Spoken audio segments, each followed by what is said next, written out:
اور اس خدائے زندہ پر بھروسہ رکھو جو کبھی نہیں مرے گا، اور اس کی تعریف کے ساتھ تسبیح کرتے رہو، اور وہ اپنے بندوں کے گناہوں سے خبر رکھنے کو کافی ہے۔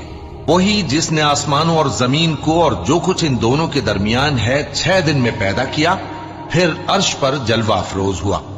وہ جو رحمان یعنی بڑا مہربان ہے، تو اس کا حال کسی باخبر سے دریافت کر لو۔ اور جب ان کفار سے کہا جاتا ہے کہ رحمان کو سجدہ کرو، تو کہتے ہیں اور رحمان کیا ہوتا ہے؟ کیا جس کے لیے تم ہم سے کہتے ہو ہم اس کے آگے سجدہ کریں؟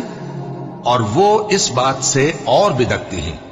بڑی برکت والا ہے وہ جس نے آسمان میں برج بنائے اور ان میں آفتاب کا نہایت روشن چراغ اور چمکتا ہوا چاند بھی بنایا۔ اور وہی تو ہے جس نے رات اور دن کو ایک دوسرے کے پیچھے آنے جانے والا بنایا۔ یہ باتیں اس شخص کے لیے جو غور کرنا چاہے یا شکر گزاری کا ارادہ کرے، سوچنے اور سمجھنے کی ہیں۔